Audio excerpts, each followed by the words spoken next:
Na primeira semana como segurança, você aprende rápido que existe um mundo que aparece e um mundo que não aparece. O mundo que aparece tem sorrisos, fotógrafos, aperto de mão e frases prontas. O mundo que não aparece tem portas laterais, corredores vazios e pessoas que entram sem ser anunciadas. Você foi contratado há poucos dias e ainda está se acostumando com o peso do colete, com o rádio chiando no ouvido e com a sensação de que todo mundo ali sabe mais do que diz. Você se repete mentalmente que é só um trabalho, que a sua função é proteger, observar, manter distância, não se envolver. Só que naquela noite, isso não vai ser possível. Você está parado no corredor do segundo andar, de frente para uma porta antiga, madeira escura, maçaneta gasta. É um corredor com pouca luz, daqueles que parecem mais estreitos quando ficam vazios. A ordem foi simples e seca. Fica aqui e não deixa ninguém passar. Sem explicação, sem contexto. Você só obedece porque é novo. Porque quer mostrar serviço.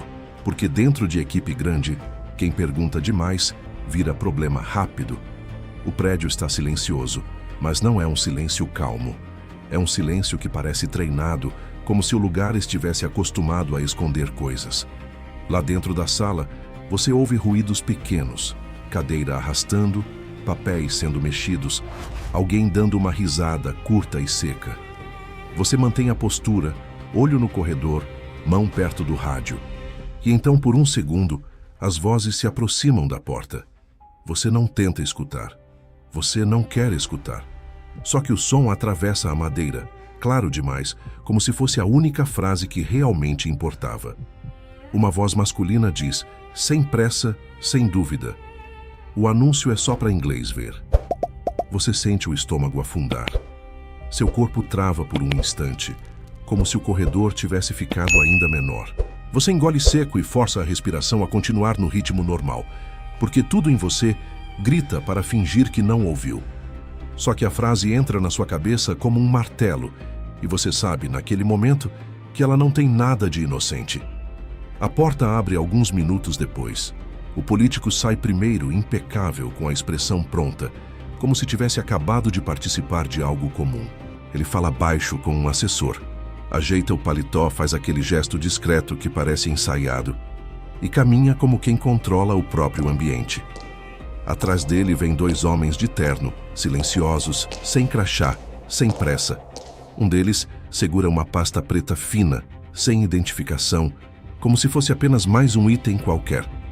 Você percebe que nenhum deles te olha de verdade. Eles passam por você como se você fosse parte da parede. E isso, estranhamente, incomoda mais do que se te encarassem. Quando o político chega perto, ele faz algo que parece gentileza, mas não é. Ele para por meio segundo e olha direto para você, com um sorriso curto, educado demais. Tudo certo por aqui? A pergunta é simples, mas o olhar pesa. É como se ele estivesse medindo a sua reação. Como se a pergunta não fosse sobre o corredor. Fosse sobre o que entrou na sua cabeça. Você responde no automático, profissional, neutro. Diz que está tudo normal, que ninguém passou, que o corredor ficou vazio. Você controla a voz para não entregar nada, controla o rosto para não mostrar nada. O político mantém o sorriso por um instante e segue andando. Só que, antes de virar a esquina, ele olha para trás rapidamente. Um olhar pequeno, mas suficiente para você sentir uma coisa fria. A sensação de que ele percebe mais do que deveria. Minutos depois, como se o prédio inteiro estivesse conectado por fios invisíveis, o chefe da segurança aparece perto de você sem motivo. Ele chega como quem só está fazendo ronda, mas você nota que ele não está ali por acaso. Ele diz que você está indo bem, e então faz perguntas simples demais, do tipo que não precisa ser feita.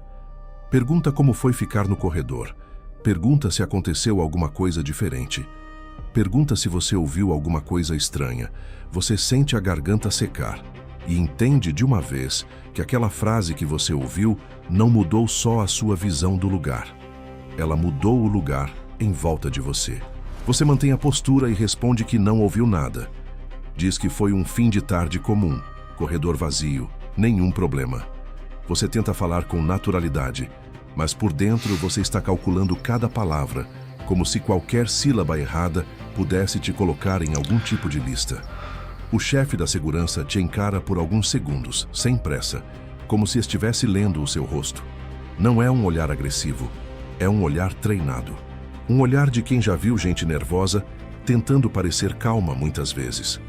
Ele dá um meio sorriso, quase imperceptível, e diz que ali dentro o trabalho é simples: proteger, obedecer e esquecer.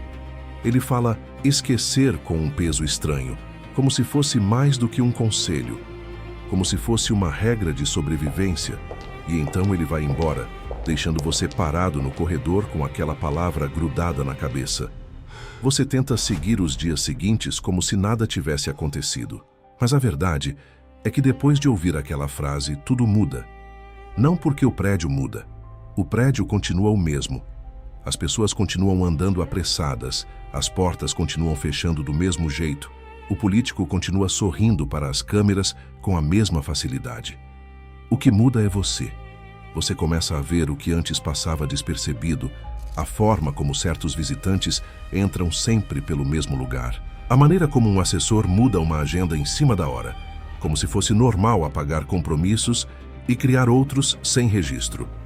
Você percebe que existe um ritmo oculto acontecendo por trás do ritmo oficial. E quanto mais você observa, mais entende que o mundo real daquela gente não é o que aparece nos eventos públicos. É o que acontece nos corredores vazios. Em um fim de noite, você está no mesmo andar e vê o mesmo carro escuro estacionar. Dele descem dois homens que você reconhece de longe. Eles entram sem pressa, sem cumprimentar quase ninguém, e somem por uma porta lateral. Poucos minutos depois, um assessor passa falando ao telefone e você escuta um pedaço da frase sem querer. Ele diz que vai ficar bonito no anúncio, como se estivesse falando de uma peça de teatro. E essa palavra, anúncio, bate de novo na sua cabeça e puxa a frase que você ouviu na primeira noite. O anúncio é só para inglês ver. Você repete isso por dentro, devagar, e sente a compreensão se encaixar como um quebra-cabeça que finalmente encontra a última peça. Não era sobre um anúncio específico. Era sobre o método, sobre como as coisas acontecem ali. Primeiro, decidem no bastidor. Depois, montam a cena para o público. Você começa a entender que, quando aquele político sobe num palco e fala com firmeza, aquilo não é decisão, é apresentação. A decisão já aconteceu antes, em salas sem câmera, com homens de terno que não usam crachá e com pastas pretas que não têm nome. Você imagina que pode ser sobre uma votação importante, uma escolha que afeta muita gente, um acordo que muda o rumo de alguma coisa. Você não sabe exatamente o que, mas você sabe que não é limpo. E pior, você percebe que o perigo não está só no conteúdo do que eles fazem. Está no fato de que tudo é tratado como rotina. Ninguém ali parece preocupado em esconder com desespero. Eles escondem com naturalidade, como quem faz aquilo há muito tempo. Num dos dias seguintes, o político passa por você novamente no corredor, e dessa vez ele para por um segundo a mais. Ele olha para o seu rosto como se estivesse verificando uma coisa simples, e então diz, com aquela voz calma e ensaiada, que você está se adaptando bem. Ele comenta que confiança é importante, que a equipe precisa de gente discreta. Ele fala como se estivesse elogiando, mas você entende a mensagem real por trás da frase. Discrição não é qualidade ali, é exigência. Você sente a pressão silenciosa se aproximando, como se o lugar tivesse uma forma própria de apertar quem está perto demais da verdade. E você percebe que, de certa forma, você já está perto demais só por ter ouvido aquela frase. Naquela noite em casa, você tenta desligar a mente, mas a frase volta como um sussurro teimoso. O anúncio é só para inglês ver. E quanto mais você repete, mais percebe o que ela realmente significa. Significa que o público só enxerga o que eles deixam. Significa que a democracia ali vira cenário. Significa que decisões que parecem de todos já chegam prontas de algum lugar que ninguém vê. E você agora está dentro desse lugar. Você não escolheu saber, mas sabe. E isso muda tudo. Você pensa em sair, pedir demissão, sumir antes que alguém associe seu rosto àquele corredor, àquela porta, àquela noite. Mas então você se lembra do olhar do chefe da segurança e da palavra esquecer. Você se lembra do jeito como o político perguntou se estava tudo certo. E entende que ali não é um lugar onde se esquece de verdade. É um lugar onde você aprende a fingir que esqueceu. Porque fingir é parte do trabalho. Proteger, obedecer e esquecer.